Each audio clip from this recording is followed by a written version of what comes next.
All right. This month, we are going to talk about mesh networking.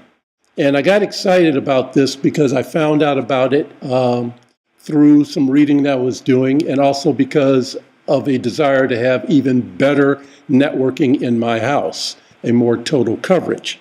So I had heard about it, and I started reading about it and was interesting. And then I found out that my ISP, which is Comcast, had a mesh network kit that was available that you could get. And full disclosure, I was given the kit by Comcast because I have an affiliation with the Internet Advisor Show as well. So just want to let you know that that disclosure there as well. So let's get going and talk about mesh networking. And that's what I look like when I'm not here all the time, because I'm usually beside the ice doing all sorts of things with figure skating. Now, back in the old days, we had to move information around. And when I say the old days, I mean really far back, where we used to do sneaker net. There were no networks available. We used to take things and put it on physical media. We'd move them around from one computer to another. And we had so many different ways of doing it. We would do it on floppies or CDs, or we'd do it on zip drives, all sorts of different ways of moving data around. And with that, speed was slow to slowest, maybe fast, all depend on what time of history you're dealing with it. Also, the cost of moving that around varied. A floppy was very cheap. A DVD was expensive at one time, then it became cheap. So that was in there. And also, the computer was fixed on your desk. You didn't have laptops, so you moved from one desk to another desk to move data around. Times went by, and then we started moving data over wires. And it was like tons and tons of different protocols that we used. We had things called Local Talk. We had Apple Talk. We had ArcNet. We had Banyan Vines, just to mention a few. And then we also had peer-to-peer, where you could hook two computers together and move data back and forth. And that was probably the fastest way you could do it at that time.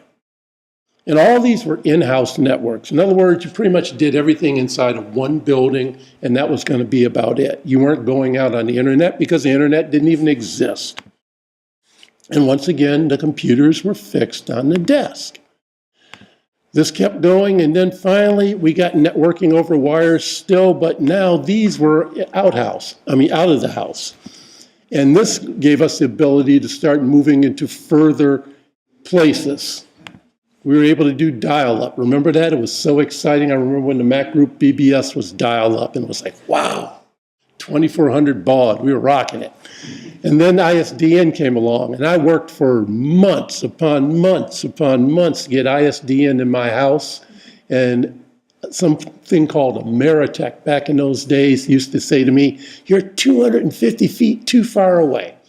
And so I just waited and waited and waited. And finally, high-speed internet showed up in the form of cable. So I was able to get it that way, but we also had satellite we could use, and we had DSL we could use. So now, the computer was still fixed on the desk, but we were getting faster ways of moving data around. Well, mobility finally came to the computer, and then we had many different devices now that are looking for bandwidth.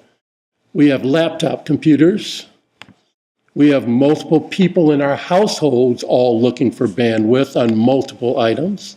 We have guests that stop by for our households with their computers. And now we have handheld computers. People call those things cell phones, or you can call them tablets or iPads. So there are a lot of different things that are all demanding bandwidth in your household. So now, in addition to that, we also have smart home devices. Those are televisions. We have audio devices like HomePod, Alexa, Google Home. We have appliances that are looking for internet information.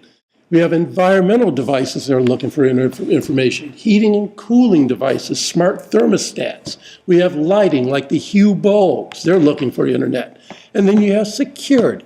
Security's looking for internet as well. They want cameras We've got door locks. We've got doorbells. We've got alarm systems, just tons of stuff. Well, all this stuff is great to have, but if you had to wire it, what a jumble that you would have in your house. And the drawbacks to a wired home is it could be very expensive and to physically wire up all those devices. You'd have wiring going all over the place. And if you weren't talented enough, you'd have to have an electrician come out and do these things for you. In some cases, it'd come up with a real mess on your hands. If anyone's ever been in a computer room and lifted up a floor and looked underneath, if you don't have proper wire management, you might as well go get a fork because it looks like spaghetti. And it would also require you to have extensive knowledge of your own home network. Where are all these wires going? What do they do? Did I have them mapped out? How am I managing them? So it makes it difficult to handle. And it would take away the one thing that I love more than anything else about wireless, and that is ease of installation. So now enter Mr. Wi-Fi. He comes on the scene. And the benefits of Wi-Fi we all know already. The first one, eliminate those wires so you don't have to deal with all that mess. You also get increased mobility and accessibility around the house. New devices that you bring in can be easily added. And residents and guests that come by to see you can have easy access to the internet.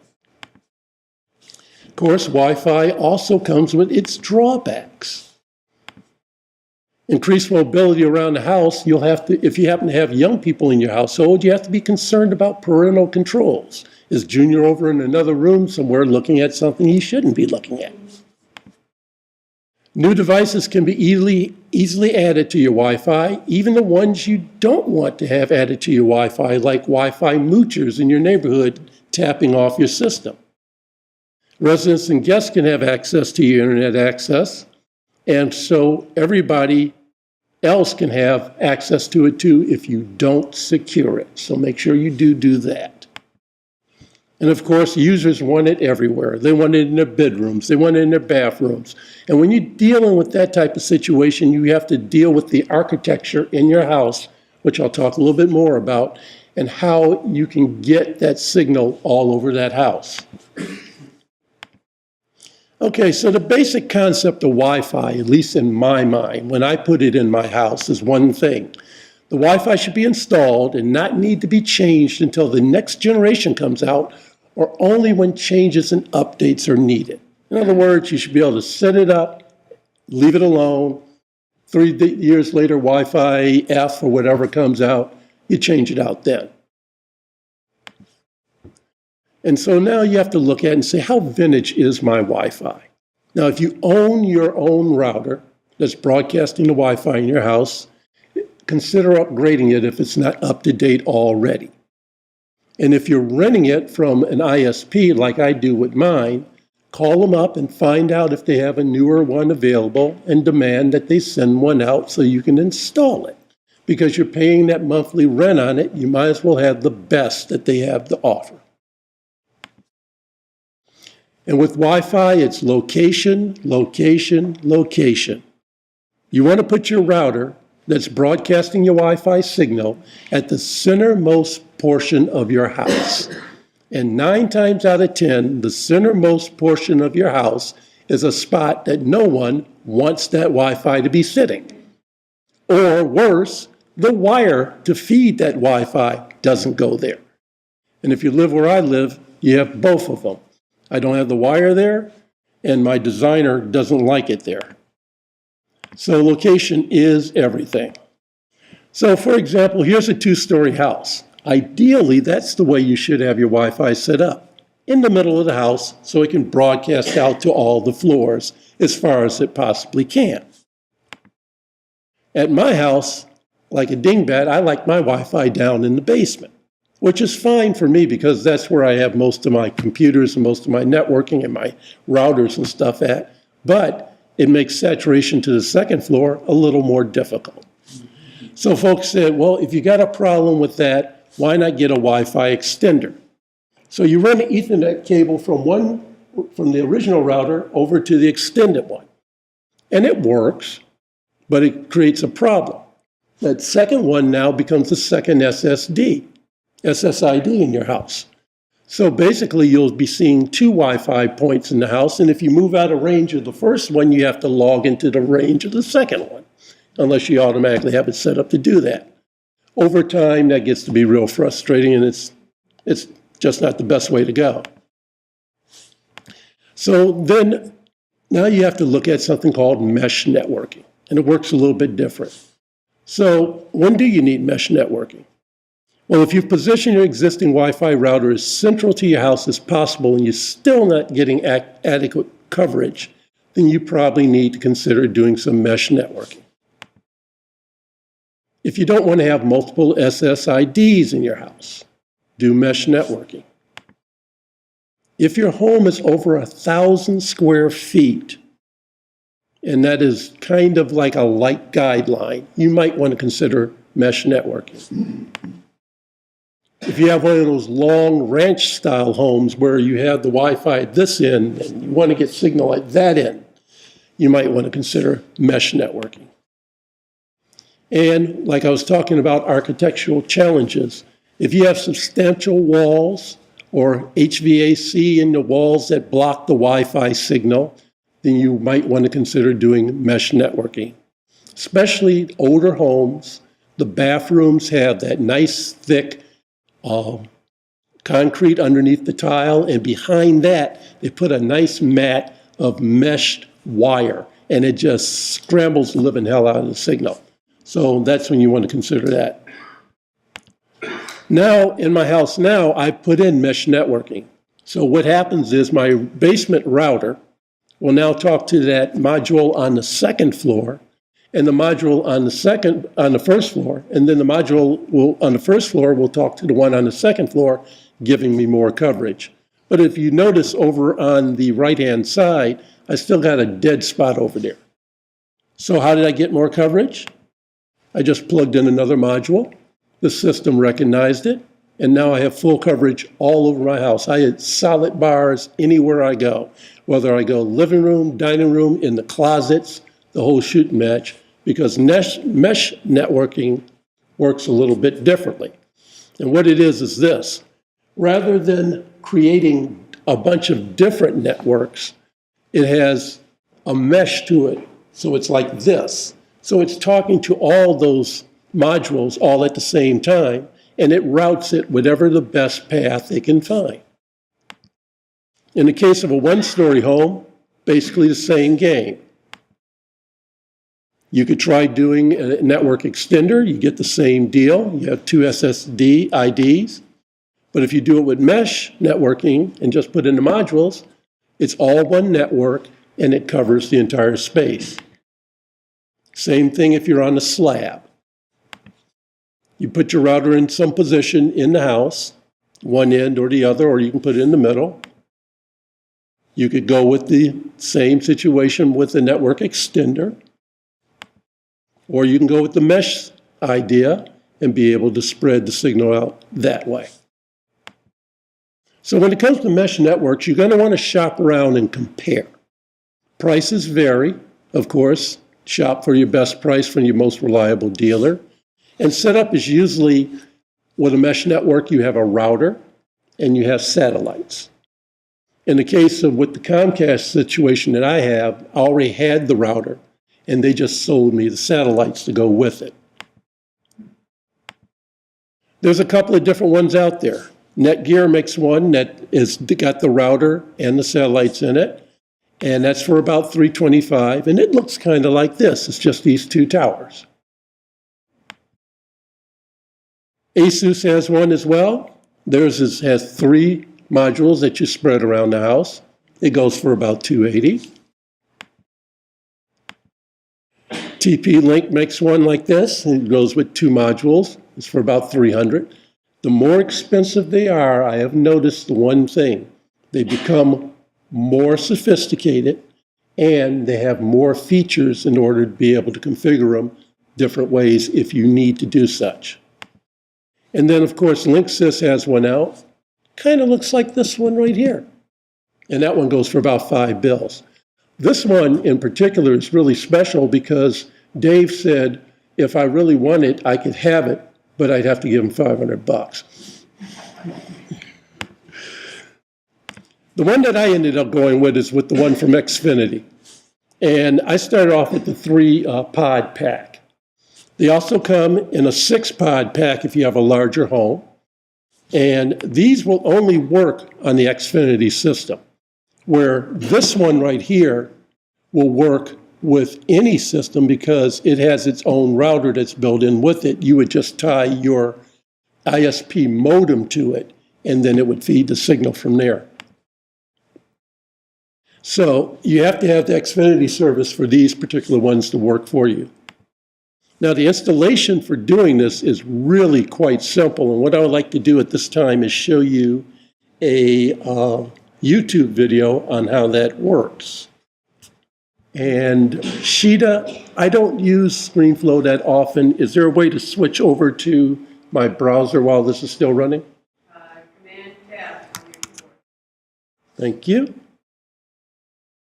And rather than try to explain the whole process, Comcast has a 2-minute video that really shows it quite easily, and I'm going to run that right now. Well, you'll definitely see it on the screen when you play it, because we're going to post it for replay later. So please take advantage of that, and my apologies to everyone for using red. So at this point, before I go into questions and answers, I want to just turn to my cohort here and ask him about his system. Okay. Have you already installed it, or are you getting ready to install it? As you see, it's still wrapped in plastic. Hermetically sealed for our protection. I'm getting ready to install this. When Apple said that they were done with networking and they stopped selling Airport Extremes, Time Capsules, Airport Expresses, these showed up in the store. And Apple sells these in the store now as a replacement because they were just waiting till they ran out, and they have run out. I don't know of any Apple stores in the state that still carry an Airport Express, Extreme, or a Time Capsule any longer. This is what they chose to carry in the store. I picked this after reading a lot of reviews. There was a number of systems I was looking at. The Eero system, I was looking at that. As Calvin said, they're a little pricier. So is this one. The one I bought is a 2-node system. The picture he showed that was $499 is for a 3-node system. A single node here with their stuff, because of the bells and whistles, will cover a 2,000 square foot house. Okay, that's better than an Airport Extreme or a Time Capsule, which is essentially an Extreme with a hard drive. My house is just under 2,400 square feet. And like Calvin said, nobody wants to have the modem and their devices in the center of the house, which would be optimum. But mine is down, I'm in a tri-level. So I have lots of issues because your Wi-Fi signal, like he said, can be affected by the building materials of the home. It can be affected by when your house was built. I assist a number of people that they're in a 1920s house down in Indian Village. And they've got plaster walls. And they've got concrete floors in the bathroom with mesh and tile on top and on the walls. And so signal doesn't want to go through those floors or those rooms. So mesh networking made a lot more sense to me because as he was explaining about using, say, an Airport Extreme in one part of the house and then extending your network using essentially a repeater, or what I was doing is I was actually using Airport Expresses in other parts of the house, but the signal, it wasn't always stable because of things that can interfere with it. I had an issue with my neighbor's garage door opener interfering with my Wi-Fi. Sometimes microwaves will interfere with your Wi-Fi. There's a number of things that make people scratch their head and like, how come it dropped out? And there's a number of things that can cause that. I went with the Linksys system because it has a lot of features you can use that I liked. And I also went with it because Terry White got rid of all of his Airport Expresses and Extremes and time capsules that he has in his brand new house that he had hardwired so that way he could get even better signal throughout the house. And on his website, he has a picture of like 5 of them sitting on the floor. And he replaced it with the triple unit. I'm going with the double unit because it's going to be more than enough to cover my house inside and out. Because you will find that Wi-Fi has no issues when you're out in the backyard. It seems to have a really great range out of the house. But in the house, with everything that can be in the way, such as stairways, appliances, that can cause it. The system that Comcast is offering seems pretty straightforward and pretty simple for what they're doing. You've got the little plugs, and that's what the Aero system does. They're slightly larger than that. They offer a little more features. That's probably why you're paying more for it. Exactly. I bought this when Amazon had a gold deal day.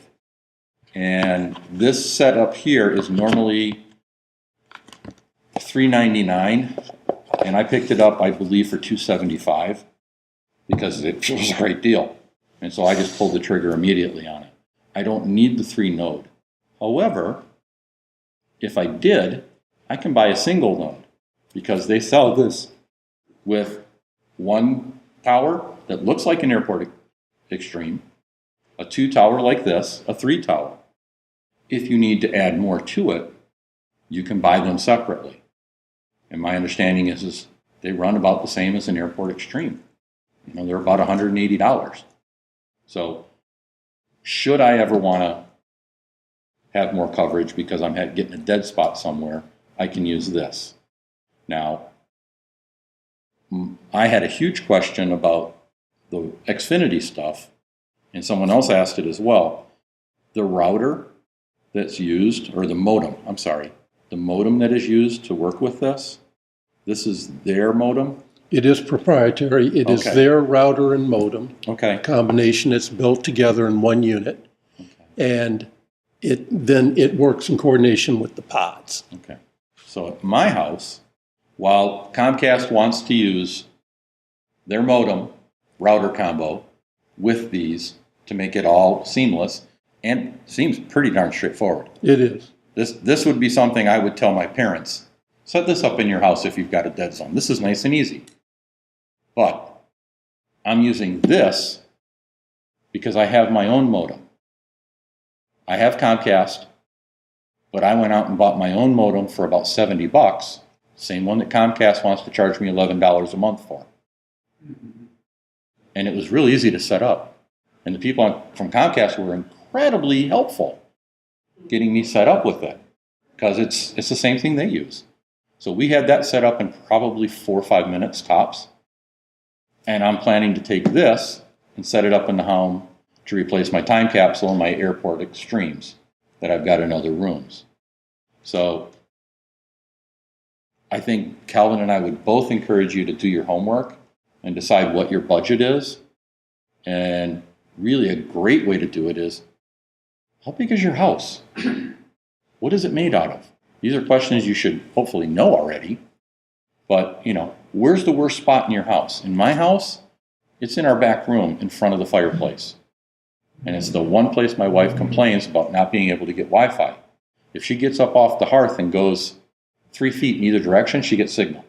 But right in front of the fireplace, which is at the far end of the room, there's no signal. It's a dead zone there. And I'm really hoping that this is going to solve that issue. I believe it will after the research I've done. So if you've got a spot in your house where you really would love to have coverage, a mesh network is a nice, easy solution. As far as doing it with the Airport Extremes and the Expresses, it can be done. And it's not that hard. It'll take a little effort, but this makes it almost plug and play. As you saw in the video, that's what it looked like. It looked like pretty much plug and play, and whoop, whoop, on your phone, name it, and you're good. Now, if you're running a time capsule, remember that has a hard drive in it. These don't. Right. So you'll have to, I believe these might have provision where you can attach one and then you can have online storage with it. But just keep that in mind if you go in that direction. Sheeta? I have a question regarding the architecture. Is it still possible that the mesh network may have a problem? Yes. There's always that issue. I'm sorry, I didn't get you first. Condo, the basement, fully finished, my office is in there, it has a closet, that's where the Wi-Fi emanates. If you go all the way upstairs to the top, where I have radio station, I can actually get Wi-Fi and I run my computer in there. Mm-hmm. Wi-Fi. I don't have any real complaints. Should I go and invest in something like this at this point? The only complaint I have, really, and I don't really know if it's a Wi-Fi system or it's just, I don't know. I listen to radio in the morning at 9 o'clock and on iHeart. Okay. And I listen to a radio station in Albuquerque. And sometimes it just there and scrolls for a while, and then it comes back. Mm-hmm.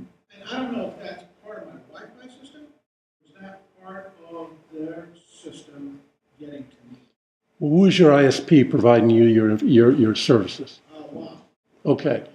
The first thing, a couple of things I would do. That I don't think is a problem of the iHeart sending it to you. I think that it could be a number of things. The first thing I would probably do is, if you can at all, move the router to a better location. If you can't do that, then the second question is, do you have a dual band router that is running 2.4 and 5.0 megahertz? Unknown. Okay. Because if yours is just running 2.4, it's the same megahertz that microwave ovens are running on. So, for example, you're listening to iHeart in the morning, and your neighbor decides, I need to heat up a Hot Pocket before I go to work. They fire that up. It may create some disturbance to break that signal down. So you might want to check with WOW and ask them, is it a dual band router? And if it is a dual band router, switch your Wi-Fi pickup to the 5.0 band. That'll eliminate that. It's also a better band to pick up on anyway. Sir. Hi. I would like to disagree with you. Please do. Okay.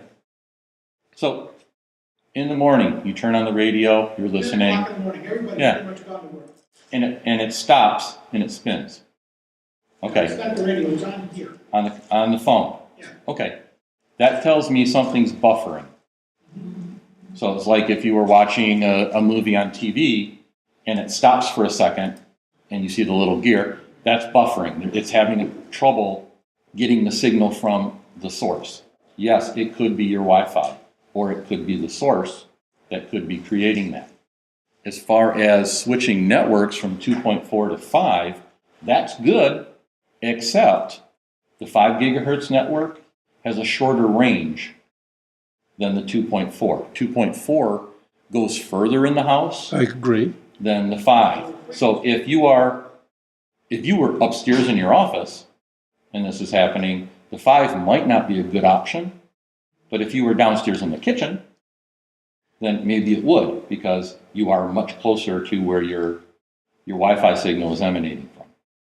The second part of this question, if the decision is made to buy something of this ilk, Mm-hmm. I was thinking Google. What do you think of Google? So Google has their own mesh network set up going as well.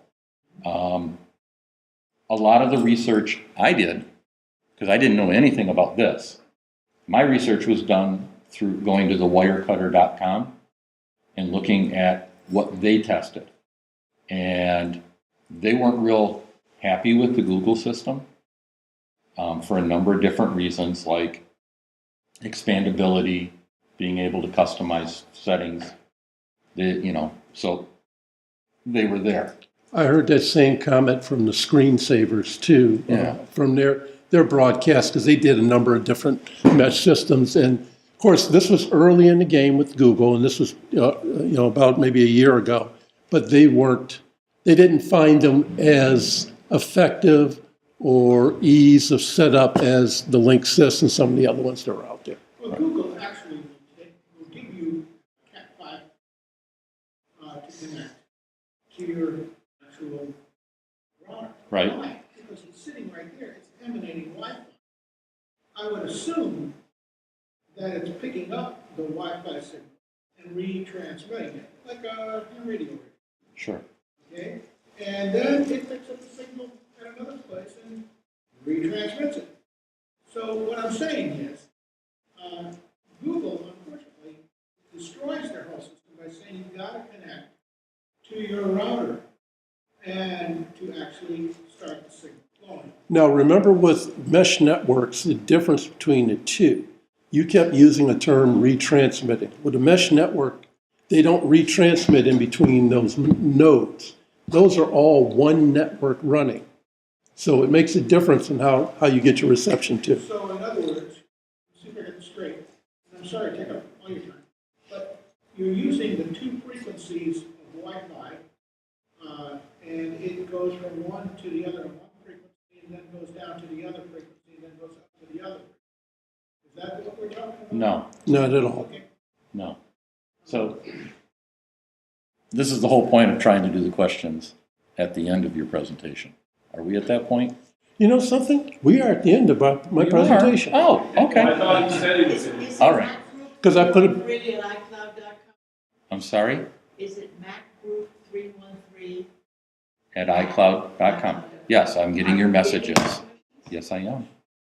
So, but you can also put your so hand up we're at gonna this go, point we're gonna too. go over here, Yes. Okay, I just got a new smart TV, okay? and I attached to it my Apple TV. All right, About 80% of the time, smart TV picks up an internet signal from upstairs with no problem. okay, But 20% of the time, I lose that internet signal. I can't use any of the smart features. right, But my Apple TV, which is right there connected, still picks up a signal. okay. So would one of those mesh modules help that? Potentially. I can't see how it could hurt it. Have you updated any of the settings on your smart TV? Because they usually push out updates. And do you have it set It's set to automatically. to, okay, set all right. updates. Now, here's All the right. second question. The router that you have, how old is it? 2 months. It's the brand new one from Comcast. Okay. Okay. All right then. And so it probably has all the latest updates to it, so it should be okay. I just can't figure out why I'm losing the signal. Here's the good part. But the Apple TV contains the signal with no issue. Call Comcast or go by one of the stores, pick up a kit. If you don't like it, within 30 days, you can take it back, no charge. You can find out if it'll work for you. Yeah. That's the one beauty of that. I don't know. I'll give it a try. The only thing is I've used that XFi app, Yes. and I'm not that pleased with it. I've used my iPad on it. I'm looking at my iPad, and it says not connected. What do you mean not connected? I'm using it right now. Yeah. Why is it saying not connected? That one you got me on. But seriously, give that a try. Like I said, if it doesn't work, you take it back, they take it off your bill, you're good to go. If it does work, you're going to be great. Sir with the hat. Just some feedback. Mesh. Once. Okay, great. Covers area of the house, in the garage. Right. What did that cost? 449 or something. They were for 5 mil. 5 mils. 5 no, okay, Okay. yeah, All right. yep. Okay, so we had a few questions All right. related. Yes, you have to use the Comcast modem to use the Comcast mesh network, to whoever just asked that question. Someone wanted to know,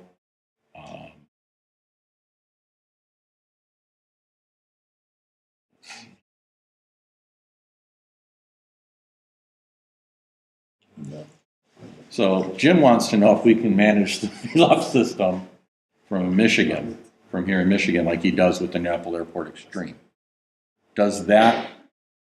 Will this system give you those features where you can remotely access it? And I would think that it would, but I would check on their website to know for positive. Yeah, I don't have that answer for you, Jim. I don't know. There's a workaround for that if your client or friend that you're helping has a Mac there. And that's you screen share on the Mac, and then the management application for the router local. I've had to do that on occasion.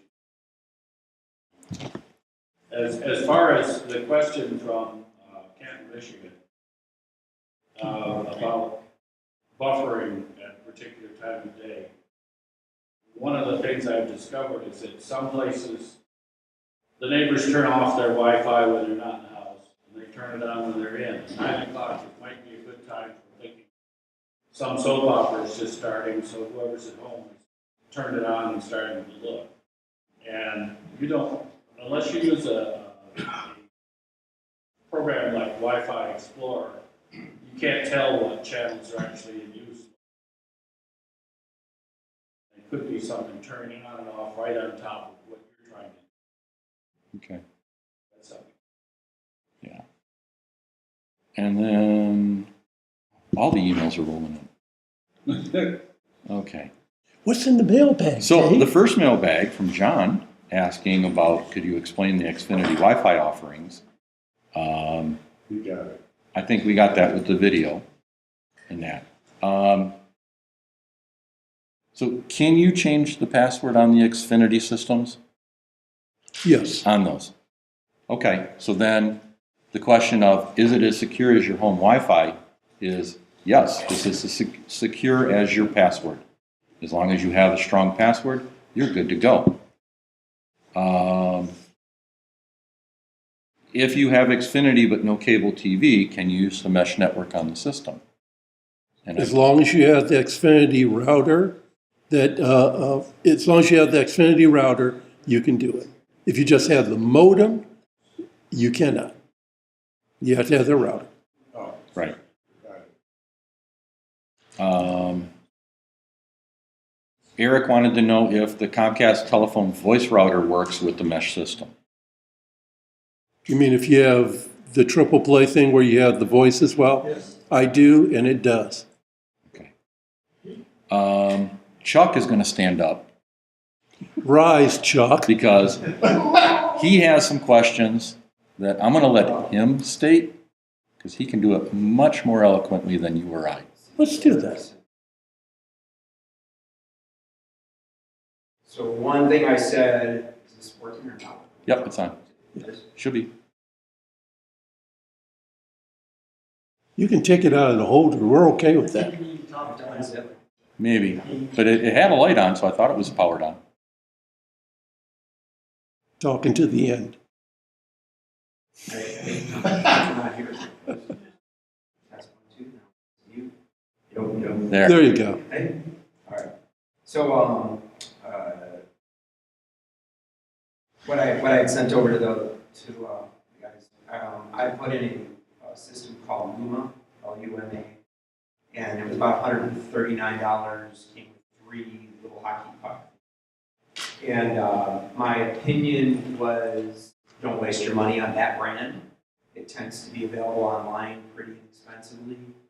You put it in, and it uses your phone and tells you where you should put the next device. So you move into some other areas, it says this might be a good place, you set it up. It connects via a wired network connection in that location, and then it recognizes where the 2 are, and it tries to adjust them, and then it says, okay, now we're going to add the 3rd one, and it does the same thing. And I thought, this is great, everything's wonderful. I walk around the house, and then about a day later, I get a dead spot. And then that dead spot activated again, and then the other one.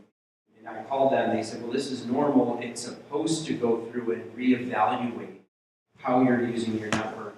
And all mesh systems supposedly do this. Yes. Where it registers and identifies the distance from where you are to the little puck and adjusts. Well, mine, the Luma system didn't seem to adjust. So my opinion is if you do find that one cheap, save the $130. I thought, oh, 130 versus 300 or 400 is a big difference. Well, I wasted probably 15 or 20 hours over the course of ended up returning it. The other thing I was going to mention, one thing that Calvin did not put up on his chart is there's a thing called power line networking. And a lot of people have asked me about that, where they plug a doodad into the power thing on the wall, and it uses the power line to extend your network from your router to the room that you're in. And there are some limitations that you need to take into account with that. One, that it can't jump over a circuit. So if you're in the same circuit, meaning one bedroom to another, for example, that might give you some extension where you can use it. But at $40 to $60 per device per room, I'm not sure you're going to get the main benefit of that. And they sell those at Home Depot and Lowe's, so a lot of people think, oh, that's real easy, I plug it and done. But you end up on one circuit in the kitchen and another circuit in the bedroom, and you can't jump the circuit if you have multiple boxes. So take that into account. They may be for you, but you probably have to try it. And I also say, that's your only option. It's not a great option. Some wireless extenders, you did mention that.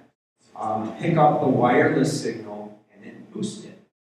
So you're at the end of the rope of your wireless, right? You've got a little graph and it's down here. You go, great, I'm going to put my little power line thing, my Extender. booster extender here, and those are about $40 or so. And it plugs into the power thing, and it's got antennas on it. It's picking up half the signal, right, because you're at the end of your wireless, and it's boosting 50% and sending it on. And then the communication between it and your device now is cut in half again, because it needs two-way communication to communicate back to the router and back. So you're basically at a third of your network speed to get a little bit further. So in the cases where you can find those wireless extenders, there are some where they actually have a network connection in the bottom. You connect it to your wired network, and then it takes a full speed network connection and it can extend your network that way. Those are around $50 or so. But one of the nice things about any of the routers that you might have sitting in boxes in the basement, if you put in a Linksys router at some point in your house and then changed it to a Netgear later, and then you got Comcast, those can be used to extend as a wired extension. Also, my only caveat to you would be make sure you run the firmware updates and reset them and put them in bridge mode when you connect them to your network.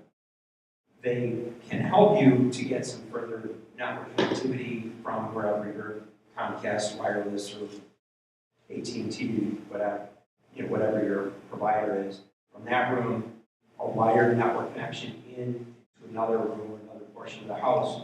Put it in bridge mode. It then extends the same SSID, the network name, elsewhere in the house.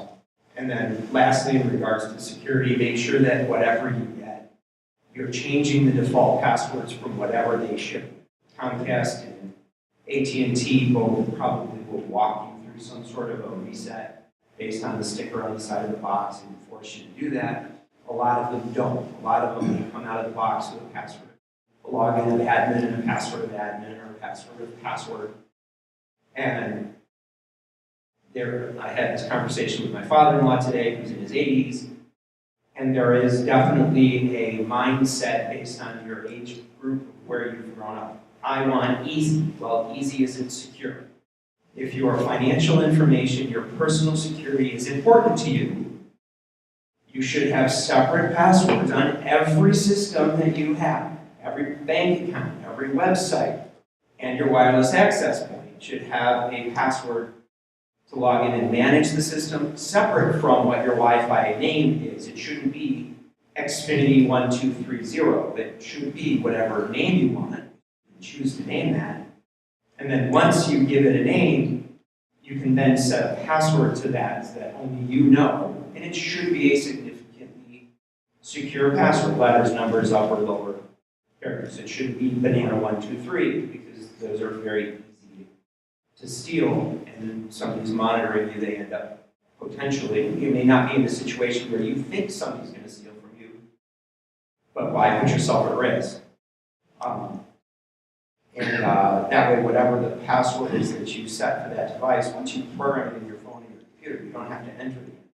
And many of the systems also offer a guest wireless, which is basically internet only. Give that one to your friends. Your family gets your internal network name, whatever you've called it, hidden FBI, whatever you've named it, and your friends connect to guests.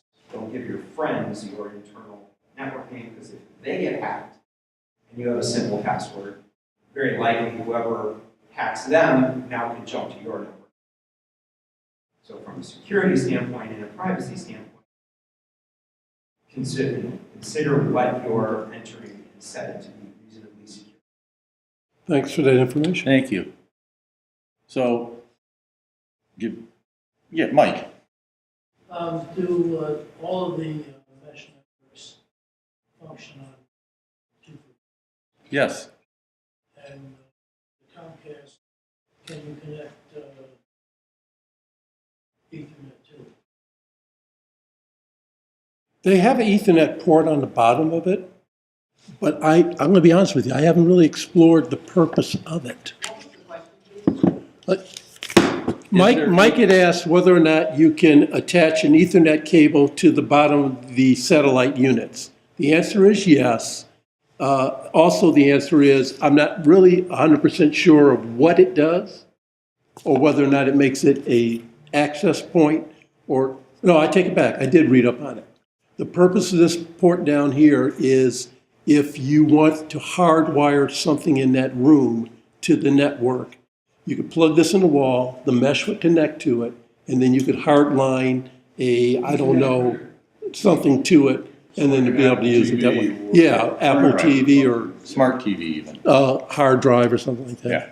So, Someone conductors, someone else asked, RJ45. Yes, RJ45 on the bottom.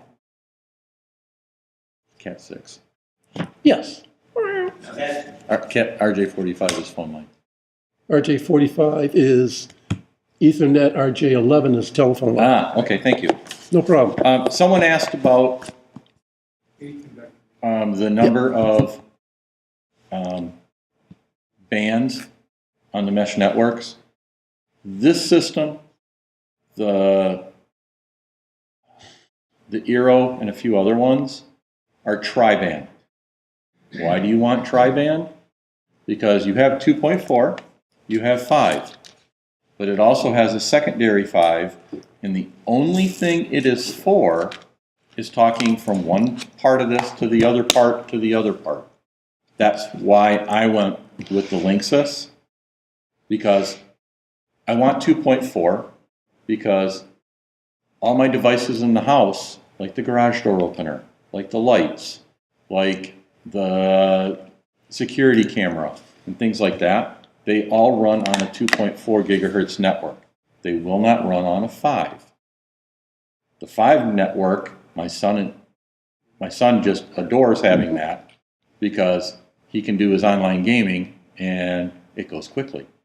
But he's also very close to the router, so this should work out fine, because one of these will probably live in his room, so he can take advantage of the 5 gigahertz network and go from there, while I'll have everything else on the 2.4, and then the second 5 gigahertz network will allow all of these things to talk back and forth, because they do check in with each other to make sure they're still on, to make sure the connection is still there. So that is, I think, that was one of the big reasons for me, because there are some of the wired mesh networks that are only dual band. Linksys sells a dual band network. It's cheaper than the tri-band network for that reason.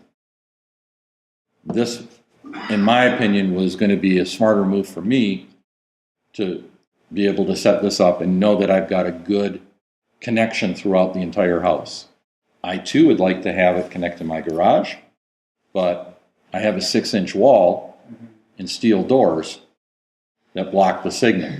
So I will probably pick up another one of these and just set it inside the garage door just so I can have signal out there as well. But that's, I'm hoping I don't need to run a wire, but I might. And so that's that. And We got a our question. last question was someone saying that their Wi-Fi was terrible for phone calls and that they drop even if he's in the same room as the router. Would the mesh network improve phone calls? Haven't tested it. I couldn't answer that. Okay, all right. So that's where we are there. Donna, real quick. Three questions you didn't get to. Previous answer. You were saying that you were going to buy another kit. Why wouldn't you just buy? That's what I said I was going to buy. Oh, okay. Okay, Donna? First of all, I sent 3 questions. Yes, you did. No, I got them.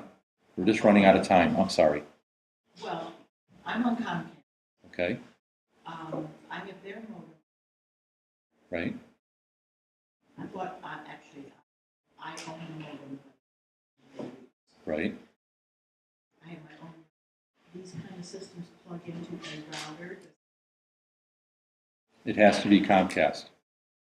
It has to be the Comcast modem router combo. You're talking about Comcast sells the modem. That is a modem router. You can add your own No. router to it. No. They used to have a separate I modem. have a modem, plugged into it, and it is the modem that will work with Comcast. The latest. Charging you per month. Well, Right. yes, that. So you actually have just the modem. It doesn't have No, multiple. No, she bought a modem that's Comcast compatible. Yeah, Comcast. I got a modem and a router. Right. I own them, not sure. Right. Yeah. So you can't plug into the Comcast. Correct. Correct. I You can't plug the Xfinity ones into that type of system and make it work. You can plug this one or the third-party brands into it, and it will work. And so what would you plug in? You would plug this into This would the, replace your, well, you plug it into your modem because plug it it has a into the router modem. built into it. What if you got a VoIP also? okay. So if you wanted to use this with that, you would take that, the phone box, and it would plug into the Ethernet on here. And how about your, I've got a printer. That I don't think you'll be able to do. Okay? Are we gonna have general questions also? Yes, that's what I was trying to get to as well. Pat, you're the last question. Just a comment, got nothing is from one source. And one thing I found out, and you mentioned it, when you buy something, Great, thank you. That's great. So, okay, so we're going to do the Q&A session real quickly. And that way we can hopefully be done by 4:45. So if you could step up to the microphone, speak directly into it, that would be awesome. Seems to silence itself.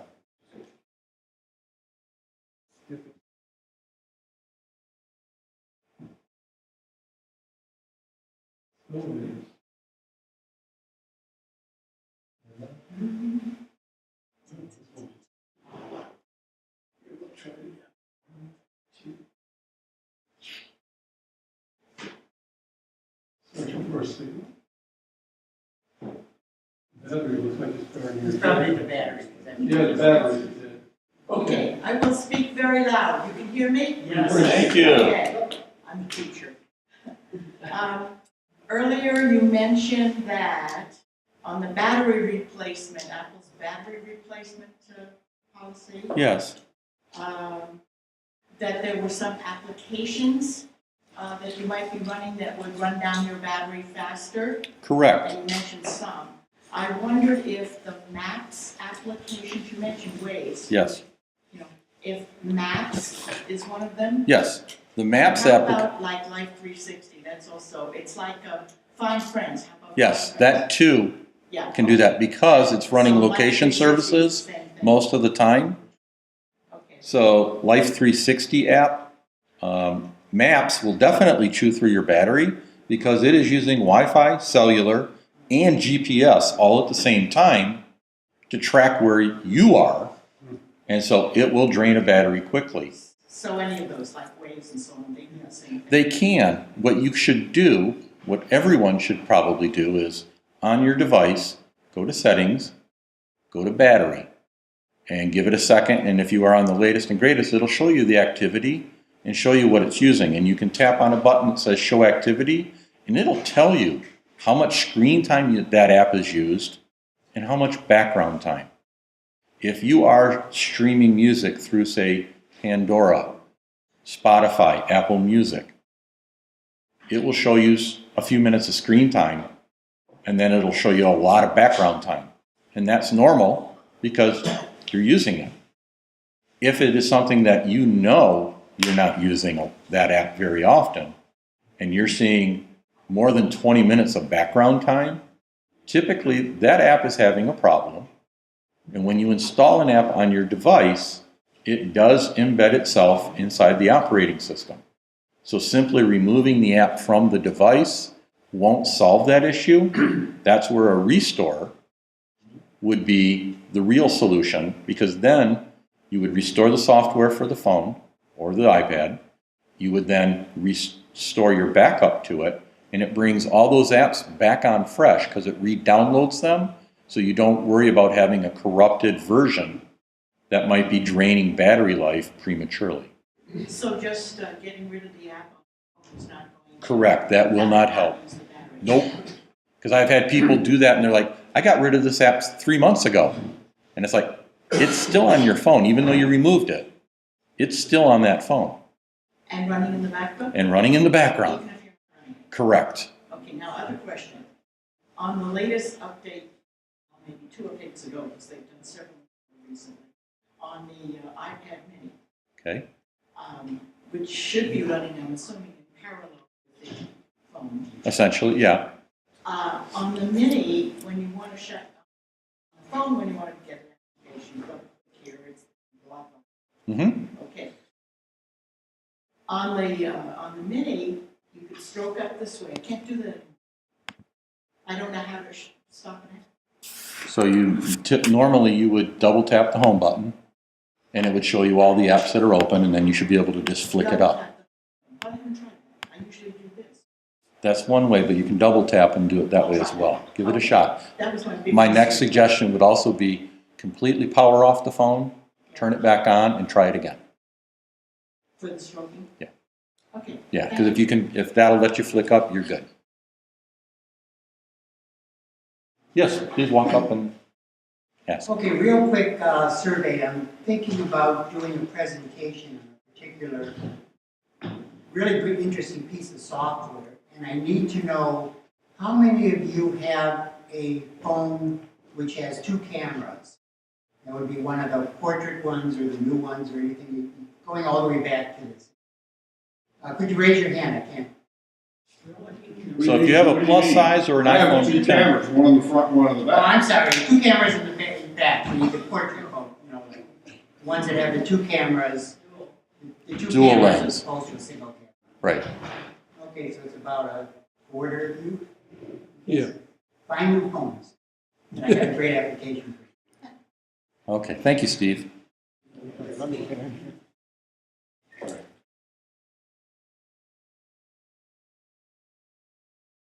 I think I like you because you write stuff down. I'm Go. a teacher, that's All right, go ahead. Oh, that mic doesn't work, so just speak loudly, please. Like a teacher. Like a teacher. Like a teacher does. Project, okay, I will project, here we go. I have 2 questions. Question number 1. Use glasses. What's a good application to record video and audio directly from the internet source? Source, any source. In other words, you want to do in other words, let me try and ask you this way. So you're, like I played that YouTube video, you want to be able to capture that as it's playing. Yeah. On your Screen- computer or your phone? No, I'm the computer. ScreenFlow would work for that, wouldn't it? ScreenFlow will work for that one. You Say can it again, also use please. QuickTime. ScreenFlow. ScreenFlow. Yep, it's a great app. Over there. Okay. Use QuickTime. Which, QuickTime is free, it's on your computer. I know about QuickTime, but it's not really the best. And Airy, A-I-R-Y. Right down the okay. One's called Airy and the other one's called what? Downey, D-O-W-N-I-E. Okay. You want Airy right now, there's a bundle going on for like $11.50 for 10 apps, and Airy is one of them. That puts it at $1.20. Screen flow. As go with the flow.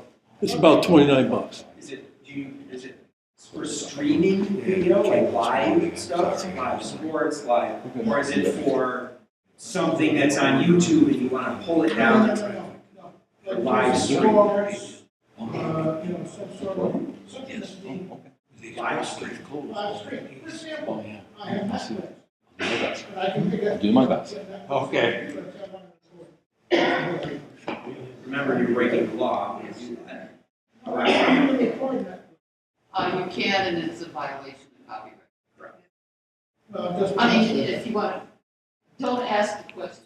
Or don't Don't share show it it. to anybody. Don't give it away, don't share it, don't post it. Wait a second, it's gonna go on the net, and you said you take it up.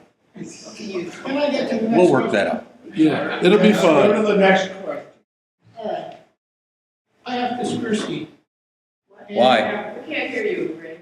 I'll do You better. have the HDMI. I have Kaspersky, which is what, Do I just stop this? So do you not stop? Kaspersky.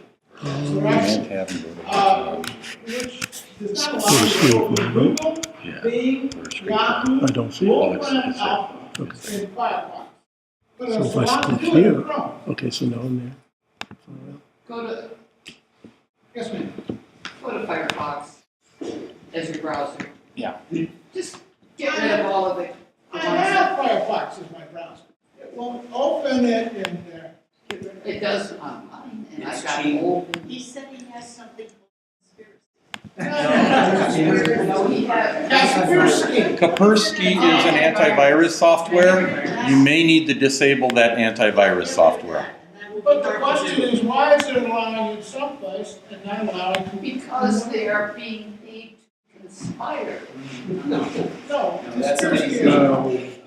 There's a setting within the browser that is routing all of the URLs that you're typing into that program and then blocking the choice. So within the browser settings, you need to go in and tell it, allow those sites. Because Kaspersky is wanting to monitor every single website that you go to and it's blocking. And that's a choice, that's a setting, It's so Google. it doesn't matter. Doesn't matter. The The antivirus software is trying to protect you by making your life So miserable. why am I paying an annual fee? I don't know, why? It can be really hard. There are several of those kinds of apps out there, and they will really give you grief. And the biggest grief is Sure you getting them can. off your computer. But you know what, here's the problem. I've had this for years, no problem. Recently, it's a problem.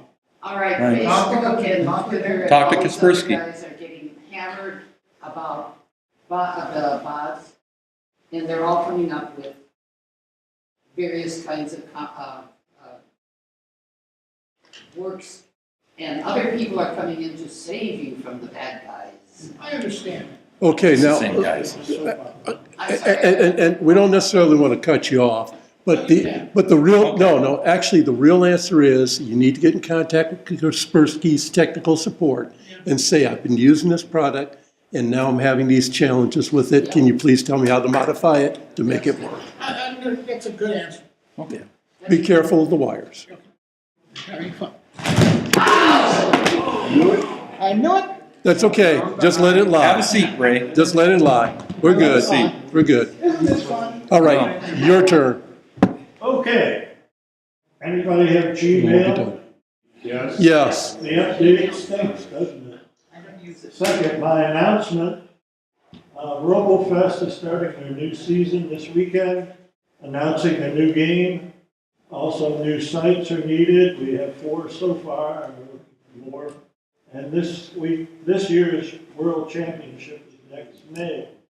So if you're interested in helping kids from 3rd grade up into college, contact robofest.net. One of the main meetings will be this Friday and Saturday, introducing the new game that they will have. Thank you. Thank you. Thank you, Cal, great presentation. Nice job, Cal. You're welcome. It was a pleasure doing it. All right. Yes, Pat? Real fast, DuckDuckGo as a search engine, as an alternative. Is a much better CGO. choice. Yep. It is less, they don't track, they say they don't track you.